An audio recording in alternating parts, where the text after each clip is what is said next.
I guess it's only right if I don't get that, innit? It wouldn't.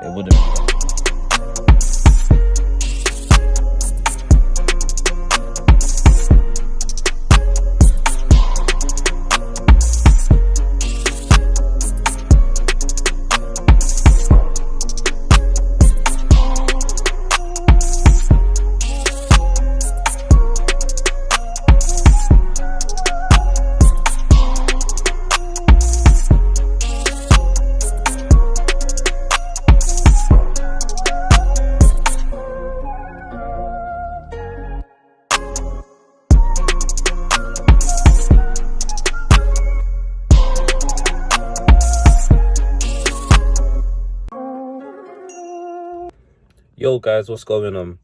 Yeah, so today's gonna be a quick video about what car I'm gonna get next. So really and truly, as you know, that my channel is based on a Volkswagen, and literally we all know that the Volkswagen 8 is gonna come out. So I'm gonna put the image literally somewhere around about here, and let's get talking about it.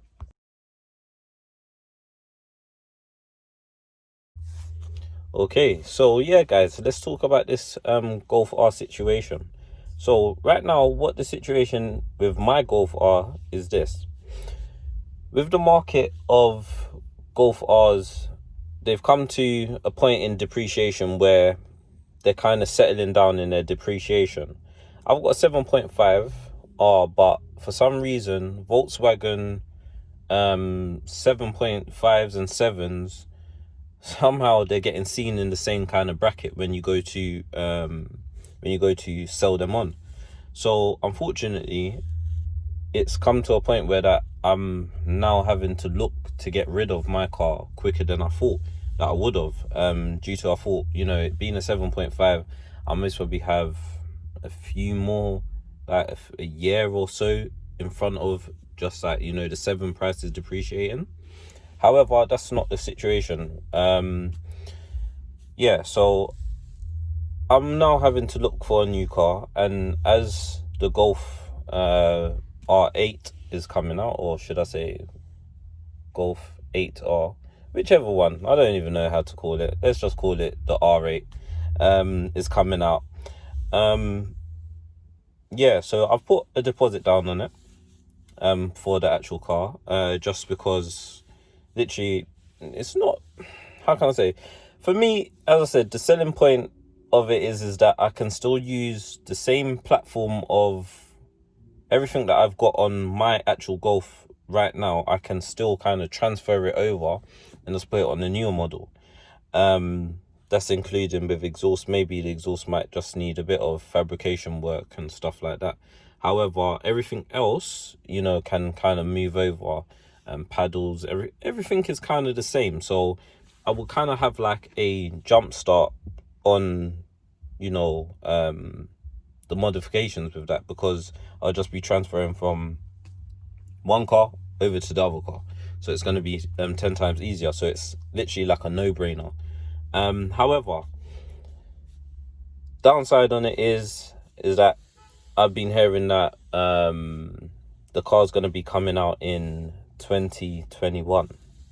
So yeah, that's going to be a long wait basically, and I wasn't wanting to wait that long for another car, but if that's what I've got to do, then that's what I've got to do.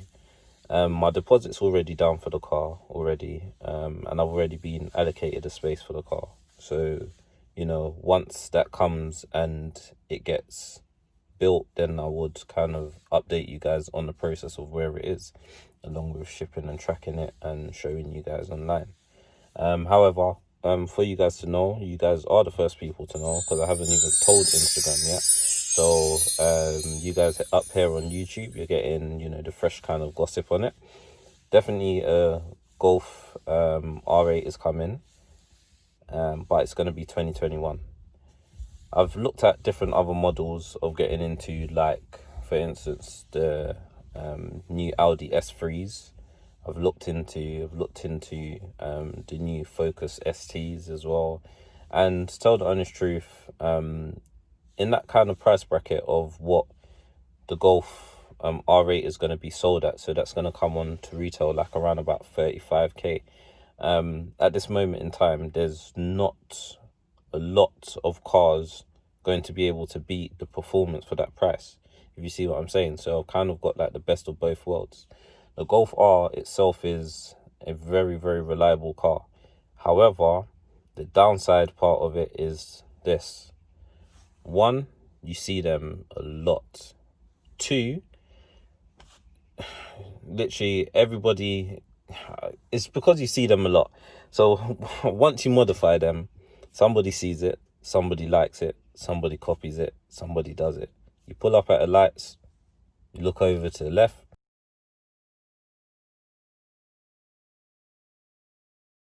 person's got literally not the identical same car to you, but got the same kind of mods on the car. I'm talking like exterior wise, like, you know, the spoiler on the back, etc, etc. You know, like I said, when I got my spoiler on the back of the car, I insert an image here.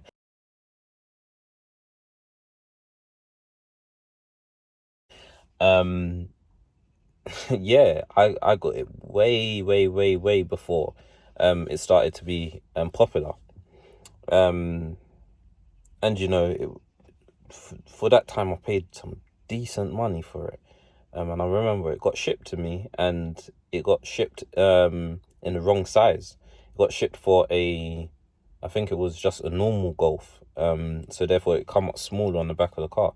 So I had to send it off again, and then I got it back and I put it on the car. And from ever since then, just because I'm a general guy, like if you come up to me and you ask me, oh, where did you get this? I will tell you. So what happened is I will tell people, oh yeah, look, I got it from so and so, I got it from here. And maybe that was my fault, or maybe not. And people just researched it. Not saying I'm the first person in the UK with it. I'm not trying to claim that. I'm not trying to claim that I'm the only person in the UK with it. However, I know from me doing my research on it, with having that wing on the car, I was one of the first people, literally to have that. And that's the reason why I've had my wing on my car, whereas people's just literally bought their one like for like 1 year or 6 months. I've had that wing on my previous R before. I'll insert another clip of it here.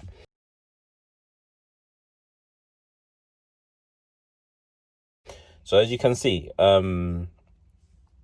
it's traveled with me a long way of the cars. And am I gonna have the same kind of image with the 8? No, I don't think so. I'm gonna go for a different kind of look with it. And tuning wise, I'm gonna wait until Cyvex is gonna do a ECU tuning for that, and that's what I'm gonna go with.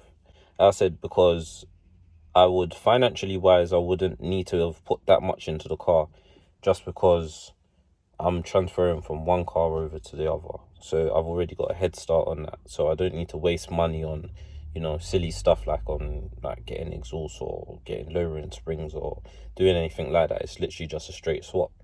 So in all honesty, the 8, it will be running a Cyvex ECU on it. Definitely gonna go big power on it and send it on it. However, it does mean that the 7.5 what I currently got is gonna come to end like early January times, but obviously I'll still be making videos in between then and now, and literally telling you guys, you know, bits and bobs about the car. Like, don't get me wrong, after, you know, giving those points of the car being very popular, etc, etc, like, don't get me wrong, the Golf R7 or 7.5, whichever one your money can afford, trust me, they're good cars. They're all-rounder cars. They literally beat a lot of cars off of the line. There's been a lot of people who's come up to the line and given me a look, but as you know, I've got to be YouTube friendly, so I can't really and truly put that kind of content out there. But there's been a couple man who's, you know what I mean, they've, you know what I mean. So yeah, the Golf R is a good platform for you to go on to.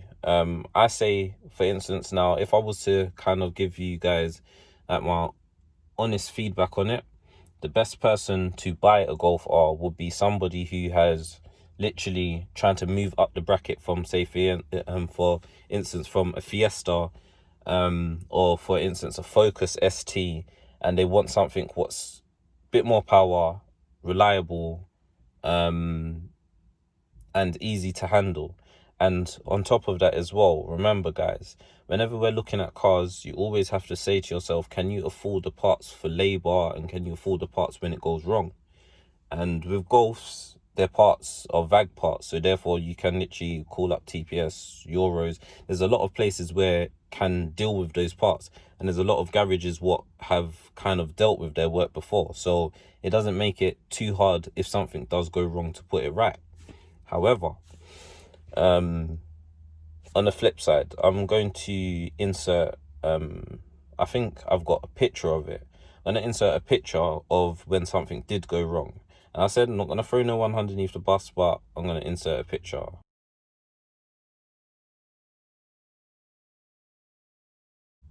So now you guys have seen that picture. You guys are thinking, what's that? Is that alignment? Is that no? What that is calibration for the actual DCC. So that's basically the radar in the front of the car. When my car was getting wrapped, as I said, not throwing no one underneath the bus, so please don't think that. It's not one of those videos. But when I was getting the car wrapped, unfortunately, the bumper was left off for a long duration of time, and the radar was unplugged. So that made the radar lose its calibration. So I had to get it recalibrated. Now, this doesn't happen to every single Golf R, what gets wrapped. So please don't think that, oh yeah, it's going to happen to mine when it gets wrapped. No. If it's done correctly, it won't happen. However, this happened to me, and let me tell you something. It wasn't cheap. The company what come out, I can't remember their name. If I remember their name, it will be in the description below. But trust me, those guys who came out so professional, so good. They came out, they fixed the problem, and obviously, you know, there was a money side to it, and it wasn't cheap. It wasn't cheap, really and truly, for someone to plug something into the ECU and read it. But as I said, like, that company what come out to me, like, I cannot say nothing apart from praises to them, because they actually came out, fixed the car, because my cruise control wasn't working, parking sensors wasn't working, and literally, like, my car, I couldn't, every time I jumped in my car, it was coming up with, the cruise control was deactivated, and I would be like, it's so annoying seeing that sign come up. So I was just like, yeah, I need to get something done by it. I need to get something done, and something done quick. So regardless of that, yeah, they came out and they sorted it. Now that set back £550. I'm just gonna say it. I'm not gonna say who paid it or how it got paid or whatever. I'm not gonna get into that, because it's not that type of video. But it cost £550 to do, and it was literally just kind of like a ECU. When somebody's reading your car, you just plug it in, gets on the laptop and reads it. However, their thing wasn't that simple, because as you can see from the machinery around, it was a bit more deep. However, it cost £550, and I wasn't expecting that. So it's just kind of a eye-opener to you guys. The car is easy to maintain.